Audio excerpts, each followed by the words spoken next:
Congressman, thanks for a few minutes. I appreciate it.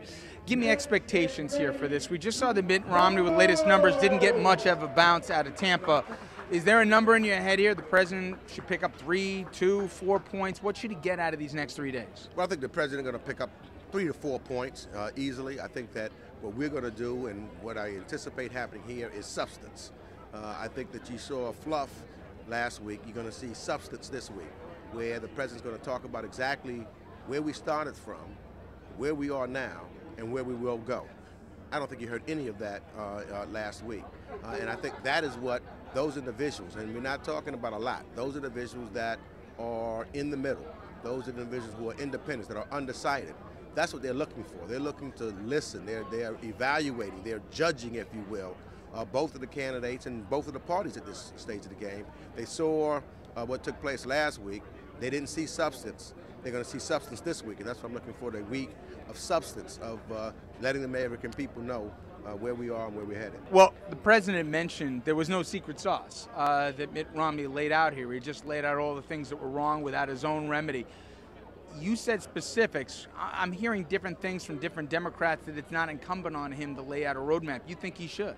Yeah, I think that what we're going to talk about is, and it's not that difficult, what we will talk about is the fact that there are a lot of things that the president wanted to put in place that the Congress stopped him. When you talk about the investments in infrastructure, for example, he had a huge infrastructure bill, and what that would do and what that would mean. It has been difficult, and I think this is what the president was talking about when he had been asked before, what did he think he didn't do as well. Now he's been, and everyone looks at him as a great communicator, but it's been difficult in politics when you have to explain what you're doing and why you're doing it. So if you don't put in a soundbite, how do you put in a soundbite, Congressman, what he actually did? That's exactly right, but that's what the advantage that this convention gives you, because you don't have to just talk in sound bites. You can talk through the number of individuals who will be giving keynotes and giving speeches.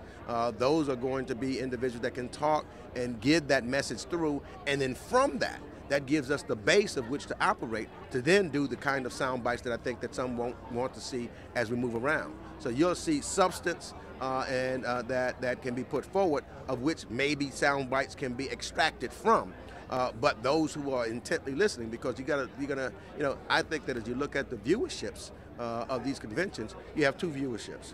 One who's going to be watching on an extensive basis on the cable news. Those are your real people that are focused on what's going on, and they're going to listen past the sound bites. Then you have those that may just tune in at 10 to see just the keynotes. And those individuals, they're going to be looking at and listening to the charismatic speeches of the individuals, and they can be swayed that way or the other. And this, one way or the other.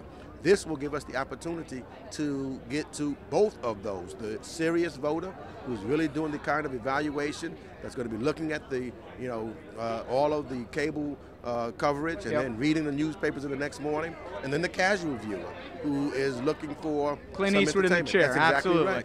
Right. Let me ask you, though, because so much of this is constituency. President's polling real well with women. He's polling really well with minority communities, both African American and Latino. But the question of turnout, you know the difference. I mean, 4 years ago, what it was like at the convention out there in Denver and the get out the vote, it's very different now. How worried are you, not just about voter suppression, but more so about apathy on the base who says, I did it 4 years ago, it's different now. Hope and change, I haven't seen it. Well, here's what's different, and I think that the president has invested the money that he's raised differently than he did 4 years ago also. Because 4 years ago, you didn't have to worry about volunteers, you didn't have to worry about pulling people out. This year, he has invested very heavily in a ground operation. If you look, especially in the battleground states, he has people that are on the ground that are focused on looking up who were those first-time voters. That's who you're going after. Those individuals who were inspired to vote for the very first time in their lives in 2008, to get them to come back out to vote, whether they be young voters, whether it be individuals who are just registered because they got caught up into it. You've got to identify them and not count on them just to come out this time, but if you pull them out, those voters will still vote for Barack Obama. And so the ground operations now is to go find them and pull them out to vote. That's why voter suppression, we've been fighting, especially for early voting, because it's easier to get them to come out with this early voting as opposed to just on one day. And so there's a ground operation that starts from the day that early voting starts in many of these battleground states to identify who they are. That's what's happening right now. So that's quietly done. Identify, know where they are. Once you know where they are, then you can go get them. All right. You're known as a very good politician. I mean that as a compliment here. So President pulls you aside and says, Congressman, do I double down or do I stay away from the following? The first thing is, let's face it, the last 4 years we've heard everything from the birther stuff to the illegitimacy of the president to him and Michelle liking to go on helicopters and planes. We even saw some of the ugliness coming out recently as well. Does he even acknowledge that? No. In the next 3 days? Those people don't even, I don't even about those people will not vote for Barack Obama. They're coming from a different place. Those, I think, are the elements of America that we want to move away from. And I don't think that he needs to acknowledge that at all. Does he make any specific pitch here to say about the obstructionism that he ran into, or does that come across as whining?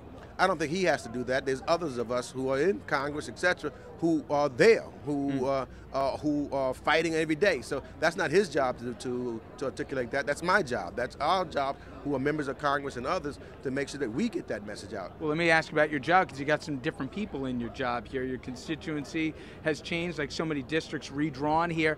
Talk about the challenges of that this time around.